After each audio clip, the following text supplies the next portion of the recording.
Welcome. Tonight's story is told softly, like a memory you almost forgot. Take a deep breath, and let's begin. Part 1. My name is Eleanor Barrington, and I've hosted Thanksgiving at my home for the past 37 years. I've cooked for 30, polished silver until sunrise, set the table with more care than most brides plan their weddings. I do it not for praise, but because tradition matters to me. Family matters. Or at least, it used to before my son married a woman who thought respect was optional. Her name is Brianna, and from the moment she joined our family, she treated our gatherings like a chore she was above. She never offered to bring a dish, never helped clean, never once said thank you. I kept my dignity. I smiled. I let it go for my son, for peace. But this year, everything shifted. It started with a call. Just 3 days before Thanksgiving, I dialed to confirm they were still coming, and she picked up with a sharp voice that barely masked her irritation. "If you want to eat," she said, "come wash the dishes." Just like that. No greeting. No warmth. Just that. I stood there, phone to my ear, staring out the window at the maple tree I planted the year my son was born. My hands didn't shake. My voice didn't rise. I simply said, noted, and hung up. She thought I'd be embarrassed. She thought I'd still set the table for her, like always. But I didn't. I planned a different kind of holiday. Quietly. I called my friends, my cousin Louise, my sister's kids. I told them Thanksgiving was still on, but the guest list had changed. I reprinted the name cards. Hers went in the fireplace. I ordered a floral arrangement for her usual seat and placed it right where her plate would have been. The night before Thanksgiving, I sent my son a polite message. "Looking forward to seeing you and Jamie if you're still coming. Brianna's seat has been reassigned." He never replied. But the next day, he showed up. Just him and little Jamie, holding a pumpkin pie and looking sheepish. He didn't ask where Brianna's place was. He saw the flowers and said nothing. Dinner was warm. Laughter returned. And my rude daughter-in-law didn't eat that night, not at my table. Not on my terms. After that evening, something in me settled. Not with bitterness, not with spite, just with resolve. I spent the next day prepping in silence. The house smelled of cinnamon and sage. The floors gleamed, and the silver caught the morning light like it had been waiting years to shine again. I didn't rush. I didn't fuss. Every movement felt deliberate. The cranberry sauce was chilled in the good glass. Yish! The turkey was slow roasting, basted with rosemary butter every hour on the hour. The table was set for 12, but with one less chair than usual. I placed a folded linen napkin and a porcelain place card at the head of the table. It read simply, "Welcome." Not a name, just a statement. Because everyone else was welcome. I had fresh flowers delivered and placed them precisely where Brianna usually sat. Cream roses, orange tulips, and golden chrysanthemums, vibrant, full of life, taking up space she no longer would. When my son arrived with Jamie in tow, I greeted them with a warm hug and a gentle smile. He didn't ask about her, and I didn't explain. We just moved forward like nothing was missing. Like the weight in the room had finally lifted. Jamie helped me carry the pie to the table. He was humming. He hadn't hummed in a long time. I noticed. My sister Louise leaned over at one point and whispered, "I don't know what's different this year, Ellie, but it feels like Thanksgiving again." I nodded, looking around the table at the faces I loved, faces that smiled without tension, that ate without side eyes or tiptoeing around the edge of Brianna's moods. The laughter came easy. The food tasted warmer. My son didn't eat much. He kept glancing at the chair with the flowers, like he wasn't sure what he was supposed to feel. I watched him quietly. He needed to see this, needed to see that life didn't stop because she decided to be cruel. I passed him the mashed potatoes and said, "You can still come home, you know." He didn't answer, but he didn't look away. Later that night, when everyone had gone home and the last glass was rinsed and turned upside down on the rack, I sat alone at the table. The candles had burned low, flickering in puddles of golden wax, and the chair where the flowers had sat was now empty, still untouched, still symbolic. I thought I'd feel victorious. I didn't. I felt clean, like something had been lifted, like silence had returned to my home in the best possible way. The next morning, just after sunrise, I opened the front door and saw an envelope on the welcome mat, my name in my son's handwriting. Inside was a simple card. No message, just a photo Jamie had drawn. Crayons. The three of us, me, Jamie, and his father smiling at a table. No Brianna. I held that paper longer than I should have. I made coffee slowly. Let the sun warm the back of my neck through the window. Then I opened my planner and drew a line through the guest list for Christmas. Not with spite, with peace. Because sometimes drawing a boundary isn't cruel, it's holy. The next few days were quiet, and I let them be. I didn't reach out. I didn't defend myself. I didn't post anything or gossip. But I noticed the silence from Brianna's side was not peace, it was brewing. I've known women like her all my life. When they lose control, they don't reflect, they plot. And I had a feeling something would come. And it did. A week later, she sent a message in the family group chat. Glad everyone had fun. Hope the dishes were worth it.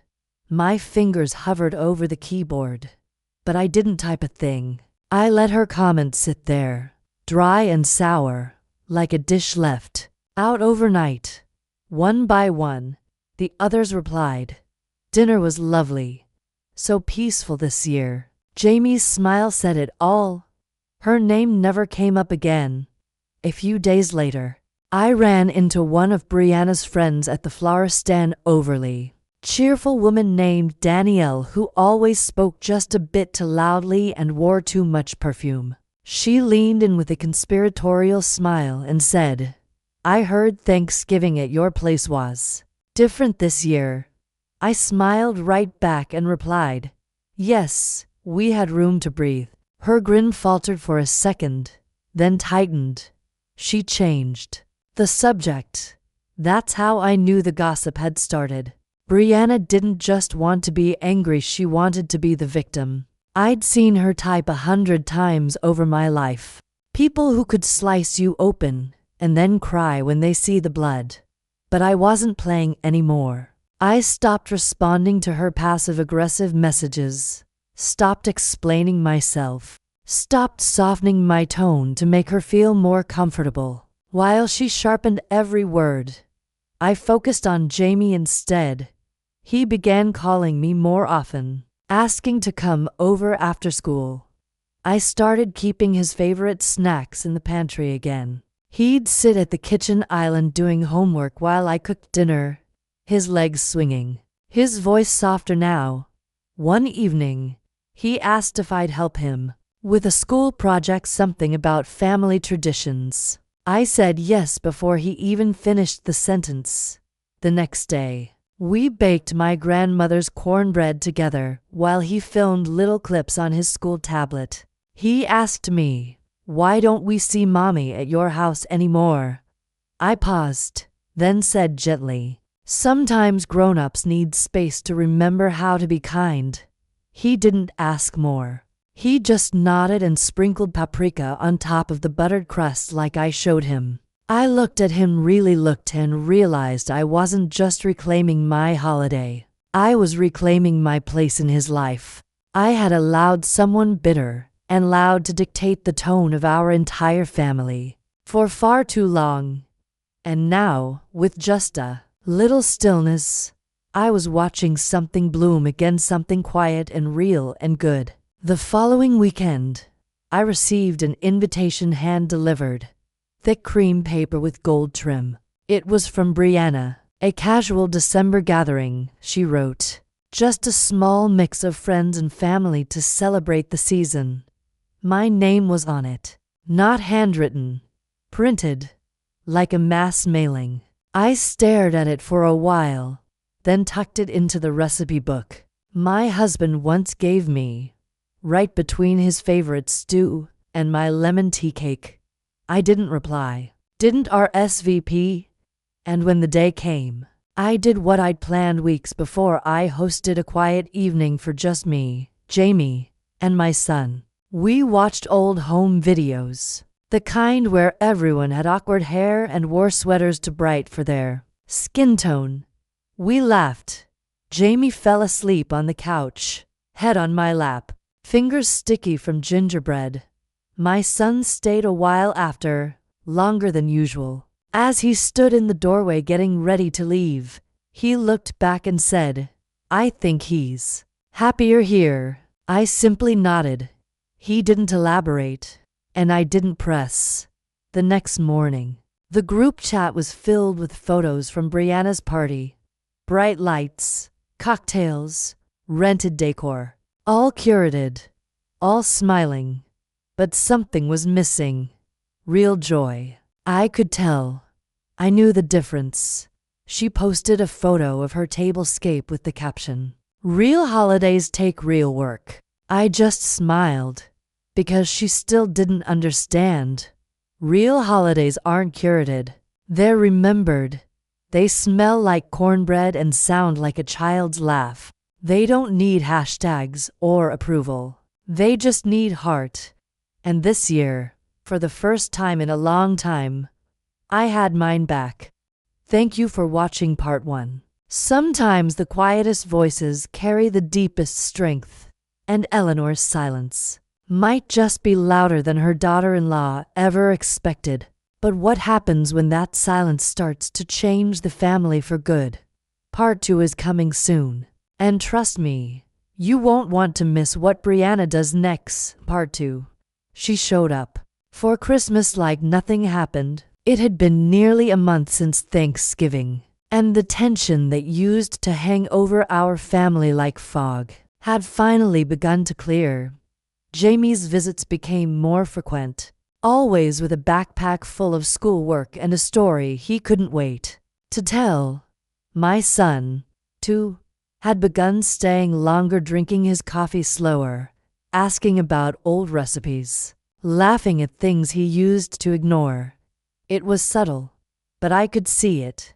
The shift, the return of something we had lost when Brianna entered our lives like a storm pretending to be sunshine. I hadn't heard from her directly since the group chat incident, but I saw her online posts cryptic little jabs and perfect portraits of herself in red lipstick and manicured holidays with captions like "rising above fake smiles" or "not everyone deserves a seat at your table." I said nothing, not to her, not to anyone, but I noticed that more and more, no one was reacting. No likes, no comments. The echo chamber growing quieter. Until Christmas Eve. My son called from the car. He sounded breathless. Said they were almost here. Said Brianna wanted to come. I didn't say no. I didn't say anything. I just paused. Then said, "All right." I went into the kitchen and removed one place setting. Not out of spite but out of clarity. I wouldn't play hostess to a woman who once told me to earn my food. Jamie arrived first, rushed in with arms full of gifts and stories, and threw his coat over the chair like he belonged there. Because he did. My son followed, holding a wrapped pan of his attempt at my stuffing. He looked unsure, grateful. Then came Brianna. Fur coat, heels to high, expression to forced. She stepped inside like she expected something grand, like a dramatic apology, or a confrontation worthy of a soap opera. Instead, she found warmth, calm, lights low, candles lit, the smell of cinnamon and cedar. Jamie was already laughing with my sister. The room didn't shift when Brianna entered. It barely noticed. And I think that's what got to her most. She walked in like a gust of cold air wrapped in designer perfume, scanning the room as if trying to measure her relevance by how many heads turned. None did. She moved toward the dining room, paused. When she saw the table elegant, glowing, every seat filled except one, hers, I had replaced it with a low floral arrangement, delicate and intentional. She didn't say a word, just tilted her head slightly like she couldn't quite decide whether to sit or storm out. Instead, she floated to the kitchen, probably expecting to reclaim her usual place beside my son, where she could whisper commentary and roll her eyes at my stuffing. But he was already helping Jamie pour sparkling cider, laughing softly as they matched mugs. She leaned on the counter, crossed her arms, and asked if anyone had tried her rosemary focaccia. No one had, because no one had seen it. She hadn't brought it. The evening unfolded without her, not out of malice, but out of rhythm. Every time she tried to insert herself, it fell flat. Jokes went past her. Conversations ended politely when she entered. Jamie barely glanced her way. She sat on the edge of the couch like a guest in a home that used to tolerate her. After dinner, we moved to the fireplace room for tea and pie. I brought out the photo albums, something we hadn't done in years. Jamie sat cross-legged on the rug, pointing at baby pictures and asking who everyone was. My son looked over my shoulder, quietly naming cousins and old neighbors. I felt a warmth in my chest I hadn't felt in ages. Brianna, meanwhile, scrolled her phone, glanced at the clock, then at the door. She looked misplaced, like a stranger in a scene she didn't understand. At one point she said, "It's funny how this family forgets who brings the flavor," loud enough for the room to hear. No one laughed. Jamie turned to her and asked, "What flavor?" She smiled tightly and said, "Never mind." I didn't respond. I just passed him another slice of pie. The next morning, I found a note slipped under the back door. Not mailed, not handed, just slid across the floor like a secret no one wanted to own. It was written on thick cardstock in her handwriting, sharp and slanted. "I'm sorry if you felt left out these past few years," it began, already making it clear she wasn't really sorry. "Family is about compromise, Eleanor, and sometimes you make things difficult when you insist on doing everything your way." I read it twice, then folded it once and placed it beneath the leg of a wobbling side table. I didn't need her half-hearted apologies or her rewritten memories. I needed her out of the center, and for the first time, she was. Later that afternoon, my son called, not to explain her note but to ask for my biscuit recipe. He said Jamie wanted to make them just like Grandma's for New Year's. I gave it to him slowly, step by step, with all the secret touches that aren't in any cookbook: what time to take the butter out, how to handle the dough gently like it's something alive. He wrote it all down. I could hear the pencil scratching. I imagined him standing in the same kitchen where I used to hold him up to the counter when he was Jamie's size. I almost told him how proud I was of the man he was becoming. But instead, I said, "Let me know how they turn out." He said he would. That night, I lit a single candle and sat by the window. Snow had begun to fall again, soft and slow, like it didn't want to bother anyone. I thought of the Thanksgivings behind me, the noise, the tension, the eggshells. Then I thought of this last one, quiet, whole, a table filled with peace. I sipped my tea and let the silence settle. Somewhere in that moment, I realized I wasn't just regaining a holiday. I was rebuilding the entire rhythm of this family, one boundary at a time. A few days after New Year's, I received another message from Brianna, this time directly to my phone. No group chat, no audience, just her. "I think we got off on the wrong foot this holiday." I felt excluded and hurt.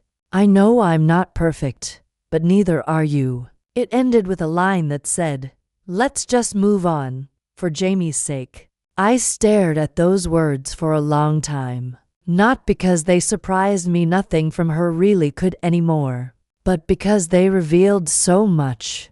She wasn't sorry. She wasn't curious. She wanted the discomfort erased, the memory rewritten, the boundary blurred. I didn't reply. I just archived the message and went on with my morning. Later that afternoon, Jamie called me from his dad's phone. He was whispering, as if tucked in a corner somewhere. "Grandma," he said, "can I come over this weekend? Mom says we're too busy, but I already packed my bag." I closed my eyes and smiled. "Of course, sweetheart," I said. "I'll make the cinnamon rolls." When they arrived that Friday evening, my son gave me a hug so tight I felt it in my ribs. He didn't speak about the text. He didn't need to. Jamie ran through the house like it was summer again, like nothing had changed and everything had changed at once. That night, I let him fall asleep on the couch watching a nature documentary, just like his father used to do. I covered him with the same quilt I sewed in 1986, still soft, still warm. And as I turned off the lamp and tiptoed out of the room, I realized something Brianna may never understand. Forgiveness isn't the same as access. You can wish someone well and still keep your door closed. You can pray for their peace and not invite them to your table, especially when peace finally lives in your house. The next time I saw Brianna was at a school function in late January. Jamie was in a little musical program, wearing a paper crown and a crooked bow tie, and I had arrived early to get a good seat. She showed up late, clicking in on high heels, scanning the room like she was looking for a spotlight. She saw me and gave a tight smile. I nodded politely and turned my attention back to the stage. During intermission, she made her way over. She didn't sit, didn't lean in, just hovered beside me with her arms crossed. "I'm not the villain, you know," she said. I looked up at her, calmly. "Neither am I," I replied. We didn't speak again. After the show, Jamie ran up and hugged me first, then his dad, then, finally, her. I could see it in her posture, that tiny pause, that calculation of how many eyes had noticed. I didn't gloat. I didn't need to. I simply held Jamie's hand as we walked out into the cold. That night, I sat by the fire, watching the logs crackle, thinking how long I had waited for a moment like this, not to be praised or vindicated, but to finally feel unburdened. Not every war needs a winner. Some battles are won simply by walking away and letting the silence speak. And in that silence, I found everything I'd been missing: peace, space, and the quiet, steady return of love that doesn't need to shout to be heard. Thank you for watching part 2. Eleanor didn't raise her voice. She raised her standards. And now, even silence has its consequences. But Brianna isn't done yet. And peace has a way of making people desperate to break it. Part 3 is coming soon. And things are about to get personal. Part 3. She tried to erase me. So I showed her what can't be deleted. 2 weeks into January, the silence cracked. Not from me, not from my son, but from Brianna, who never could stand being left out of her own narrative. It started small, passive-aggressive photos on her socials of her amazing homemade meals. With captions like "Some of us don't need to be invited, we build our own tables." Then came the rumors. My sister called me one evening, her voice tight. Apparently, Brianna had been telling people I was losing my memory, that I'd forgotten names during Christmas, that I struggled to keep up, that I had good intentions but shouldn't host anymore. I didn't cry. I didn't panic. I took a breath and wrote a single message to my son. "If this is true, I need you to be clear about whether you stand by it." He called 10 minutes later. His voice was shaking. "Mom, I would never say that. I don't know why she's doing this." I told him I didn't need him to defend me. I needed him to decide if he was going to stand next to it. That's all. There was a pause. A deep one. Then he said, "Jamie and I will be over this weekend. Just us." That was all I needed to hear. The weekend came like a bomb. Jamie brought me a handmade bookmark with pressed flowers. My son fixed a leaky faucet I hadn't even mentioned. We ate leftover stew and laughed at nothing. And not once did we speak her name. But I knew Brianna wouldn't let this go. Not quietly. Not with dignity. A woman like that doesn't unravel all at once, she frays, string by string. With every ounce of control she thinks she's losing. And the next thread she pulled shocked even me. 3 days later, a letter arrived. Not a text. Not an email. A physical, handwritten envelope addressed to me with perfectly centered script and a wax seal on the back. I hadn't seen something so dramatic since 1983. I almost laughed. Inside was a folded sheet of heavy paper and a printed header that read "Preliminary Notice of Care Concern." It took me a second to register what I was reading. Brianna had filed a formal complaint, anonymous, but clearly her through a state elder wellness referral site. She'd claimed I was forgetful, possibly unsafe to live alone, and that a wellness check might be needed before next holiday season. I stared at it for a long time, not because I believed any of it would stick, but because she had finally crossed the one line I always believed she wouldn't. She brought outsiders into our war. She tried to brand me unstable. I folded the letter and placed it beside my tea, then picked up the phone and called my attorney. Not to sue. Not yet. Just to inform. Just to make sure there was a record. "This isn't about mental decline," I told him. "It's about punishment. She's angry I set a boundary and wants to label it as illness." He understood immediately. Said I wasn't the first. Said sometimes people can't stand the version of you that doesn't let them win. I hung up and poured myself another cup of tea. Steady hands, sharp mind, spine straight. That evening, my son stopped by after Jamie's bedtime. He had heard. Brianna didn't even try to hide it. She told him over dinner like she was discussing the weather. "She's trying to isolate you," I said. "And if you let her, it won't be me you lose. It'll be Jamie." He didn't argue. Just sat on the edge of my couch, eyes wet with something between regret and clarity. "She says you make things harder," he whispered. "That you judge her." I looked at him carefully. "You tell me, son. Did I make Thanksgiving harder? Or did I make it quieter?" He didn't answer, but he stayed longer than he ever had before. The following Monday, a social worker knocked on my door. Her name was Meredith. Young, polite, too gentle in that way people are when they expect to find someone broken. She introduced herself, said she was following up on a wellness referral, and asked if I had a moment to talk. I welcomed her in. I offered her tea. She blinked, surprised. I showed her my kitchen clean, orderly, my pantry stocked, my medication drawer perfectly labeled.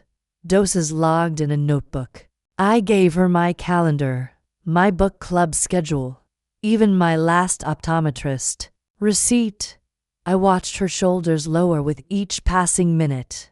At the end, she sat on my floral armchair, hands folded. "May I ask," she said carefully, "is there anyone in your life who may have sent this with ill intent?" I smiled. "There is. And I think you've just confirmed that for both of us." She nodded, took a final note, stood. Before leaving, she paused by the doorway and said, "You're not the first strong woman someone tried to silence by questioning her memory." When the door closed, I stood still for a long time.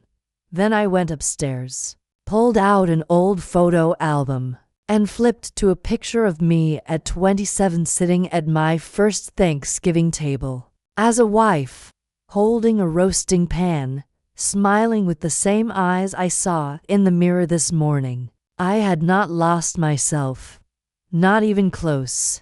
That night, I wrote a letter, not to Brianna, to Jamie. I told him stories about his father as a boy, about the time he tried to bake cookies in the microwave and burned a hole in my favorite dish towel. I told him about the time he brought me a dandelion bouquet because he thought it was gold. I told him that families can survive storms, but only if we teach our children how to recognize shelter. I sealed the letter and placed it in the back of my desk, not to be sent, to be kept. For when he's older, for when he needs to know the truth without the noise. By February, Brianna had stopped pretending.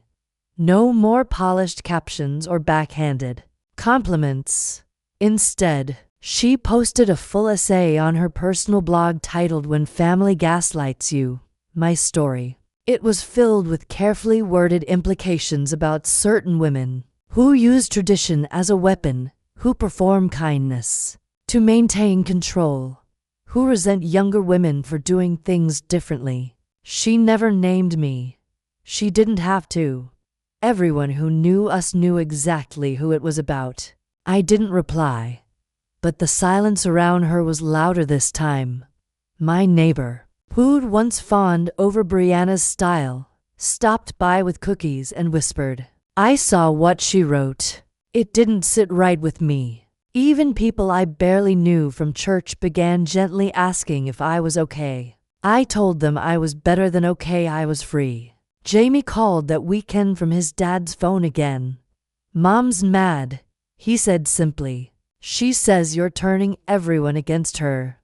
I said, "Jamie, people show us who they are. I'm just making sure I don't ignore it anymore." He was quiet for a second, then asked, "Can we bake again?" That Sunday, we made scones and hot chocolate. I let him pick the playlist, and we danced a little in the kitchen when no one was looking. My son arrived early to pick him up, but he stayed for dinner. We ate by candlelight, and for a brief, glowing moment, it felt like life had rerouted itself, not perfectly, but honestly. That night, after they left, I scrolled to her blog post one more time, not out of pain but curiosity, and I saw the comment section had been turned off. No hearts, no shares, just a frozen story no one believed, written by someone who couldn't stand that her target refused to break. I closed the page and opened a new one, a recipe I hadn't tried in years. Something fresh, something warm, something mine. The final blow came not with a scream, but with a letter, another one, this time from Jamie's school. It was a request for emergency contact updates, a standard yearly form. But when I opened the copy Jamie had left in his backpack, I noticed something. Under approved guardians for pickup, my name had been crossed out, neatly, deliberately, in different ink. I stared at it for a long time, my hands cold against the countertop. Jamie had always listed me. His dad always agreed. And now, Now someone had taken the pen from him. I didn't call. I didn't storm over. I made an appointment with the school directly. I brought photo ID, custody documentation, and my calmest voice. The administrator looked puzzled. There's been no official request to remove you, she said. But someone did amend the file in January. She paused, then added, we'll correct it today. You're still listed as a trusted guardian, Ms. Barrington. I smiled, but it didn't reach my eyes. Because this wasn't about paper, it was about message. Brianna wanted me erased. Not just from holidays, not just from kitchens or photos, but from roles that mattered, from influence, from memory. I walked out into the February cold and stood still for a moment, watching a mother zip her daughter into a pink coat near the playground. And I realized I would not be erased. I would not fade quietly so someone else could rewrite my place. That evening, I sat with Jamie and gently asked if anything had changed at school. He looked up from his cocoa and said, Mom says you're busy and tired, but I know you're not. You're just careful now. Careful. That word wrapped around my heart like a bomb and a wound at once. I kissed his forehead and told him, you'll always have a place with me. And I meant it, because love isn't loud. It's not performative. It doesn't need posts or pity. It just needs to show up every single time. Thank you for watching part 3. Eleanor didn't raise her voice. She raised a mirror. And what Brianna saw, it terrified her. But the more she pushes to rewrite the story, the more the truth writes itself. Part 4 is coming soon. And this time, the reckoning won't be quiet. Part 4. The piece she hated most was the one I built without her. It was March when Brianna made her final move, the one that would either break me or prove, once and for all, that I was never the one bending. It came quietly, as always. A message to my son's phone, forwarded to me without a word. If Eleanor wants to keep pretending she's the matriarch, then she should act like one by stepping down. That was it. No context. No request. Just a command, wrapped in entitlement. I read it once, then twice. Then I deleted it. Because when someone's drowning in their own bitterness, the worst thing you can do is offer them a spotlight. I didn't respond, but I did decide something that day. I would not shrink. Not now. Not after everything. So I called the caterer I hadn't used since my husband's memorial and told them I was hosting Easter brunch. I sent real invitations, printed, sealed, mailed. No texts. No maybe. I invited my friends, my sisters, my son, Jamie, a few neighbors, even the florist, who always remembered my name. I did not invite Brianna. Not out of spite. Out of peace. Out of truth. Out of self-respect. The day of the brunch, the sun came through the kitchen windows in long golden stripes, landing on linen napkins and tulip centerpieces. Jamie arrived early in a light blue shirt and helped me set the table. My son came a bit later, quiet, but smiling. No one asked about her. No one wondered where she was. The house felt full, not just with people, with relief, with joy. As the last guests left and the afternoon light began to soften, Jamie came to me and said, "Grandma, this was the best day. You made it feel like home again." And I knew right then whatever war Brianna thought she was fighting, it was over. Not because she lost, because I stopped letting her matter more than what really does. The next week, I received a voicemail from Brianna's mother. We hadn't spoken in years, but her tone was brittle and controlled. "I don't know what you've been telling people," she began, "but Brianna's devastated. She feels completely alienated. And quite frankly, it's making things difficult for everyone. I let the message play twice before deleting it. Not because I didn't care, but because I finally understood.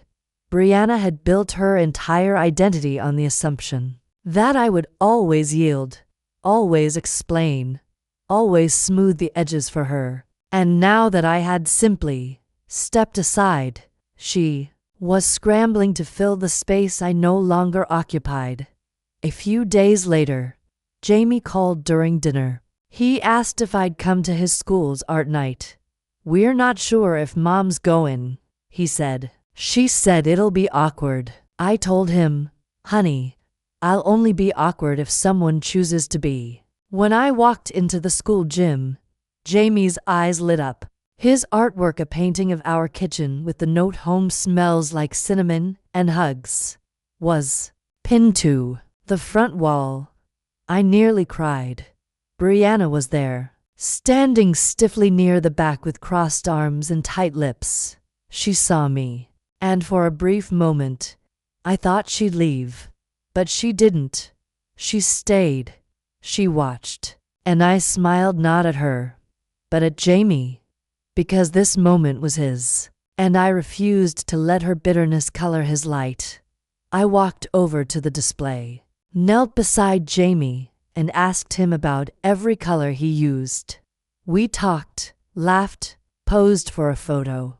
And when I glanced back toward the corner she'd been standing in, she was already gone. 2 days later, I got a call from Jamie's teacher. She wanted to share something privately, a conversation she'd overheard between Jamie and a classmate. Apparently, when the other child mentioned that moms always get the final say, Jamie replied, "Not when Grandma says no. That means no forever."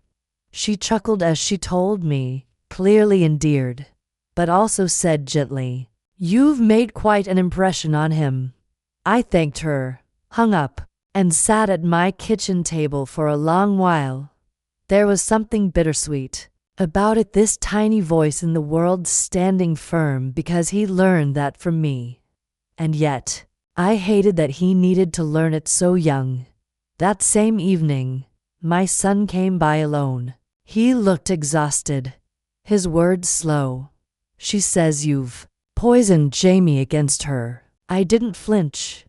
I only asked, "Do you believe that?" He didn't answer at first. Then he said, "I think she's angry because Jamie's starting to notice the difference between noise and love, between control and care." He looked down at his hands. "He feels safest with you. That's not your fault. That's hers." I reached for his hand across the table and held it. "Then don't make him choose between safety and silence," I said. He nodded, eyes glassy, then stood and hugged me longer than he had in years. That weekend, Jamie and I planted tulip bulbs in the backyard.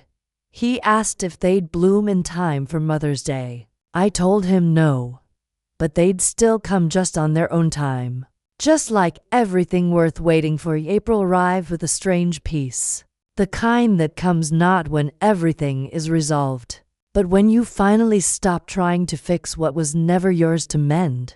I hadn't spoken to Brianna in over a month, and the silence was golden. Jamie came over regularly, helping me prep the garden, even convincing me to let him build a birdhouse out of old wood from the shed. My son stayed more often too, quiet but present, always helping with something, replacing a flickering light, tightening the loose gate, refilling the salt in the softener, like he remembered things he hadn't in years. Then one afternoon, I saw her again, Brianna, outside the grocery store.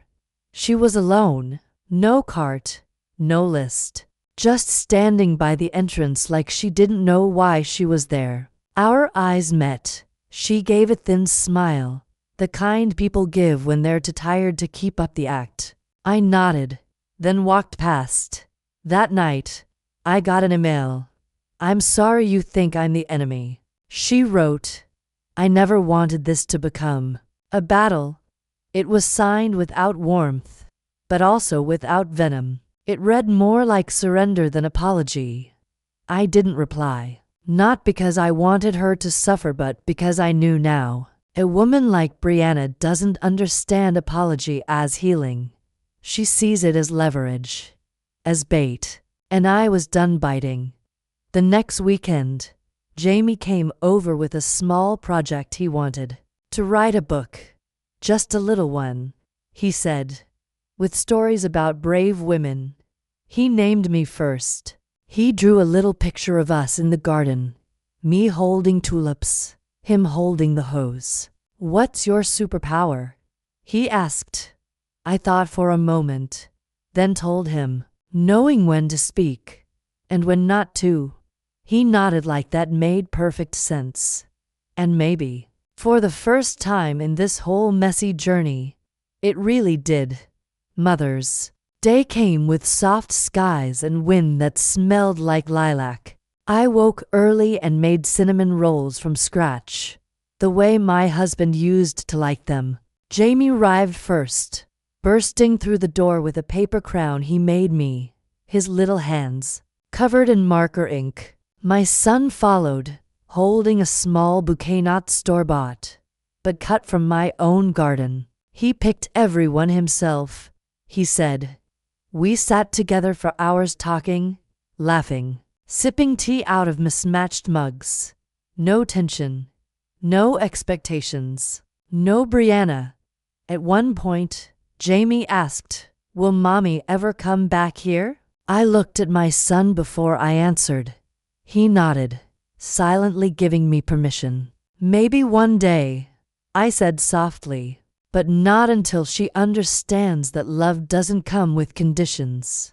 And until then, this home stays peaceful. He didn't ask more. He didn't need to. That afternoon, after they left, I cleaned up slowly, savoring the quiet. As I folded the tablecloth, I found the little note Jamie had slipped into the bouquet. In shaky handwriting, it read, "Thank you for never giving up on kindness." I stood there in the center of my kitchen and let the tears fall freely. Not out of sadness, but because I had finally, truly won, not by fighting, not by proving, not by begging to be heard. I had won by choosing dignity, by holding the line, by building something stronger than resentment. Legacy. Brianna never returned. My silence with understanding, but she did eventually fade from the edges. No more messages, no more games, just a name people stopped bringing up, like a chapter closed quietly in the background. Jamie grew, and every year, he made me a new crown. My son began smiling more, standing straighter, and I, Eleanor Barrington, 72 years old, continued hosting the holidays not out of tradition, but because I had something worth celebrating, the peace I'd built with my own hands. So if you ask me whether I regret not yelling back, not stooping, not chasing, I'll tell you this. I once thought the most powerful sound was applause, but it's not. It's silence, the kind that follows when the wrong people realize they can't reach you anymore. Thank you for watching part 4. And the entire story. Eleanor didn't need revenge that screamed. She chose one that whispered, peace, dignity, and the kind of love that outlasts the noise. Sometimes, the strongest clapback is a life well lived. This story was entirely written and created by me. The concept, structure, and narrative are original and crafted specifically for this channel, while the voiceover is generated with AI for consistency and quality. Every scene, twist, and word comes from my own imagination. Some visuals are enhanced using AI-generated imagery to better reflect the tone and emotion of each chapter, but they are based entirely on my script and direction. Thank you for watching and supporting original storytelling. More to come soon.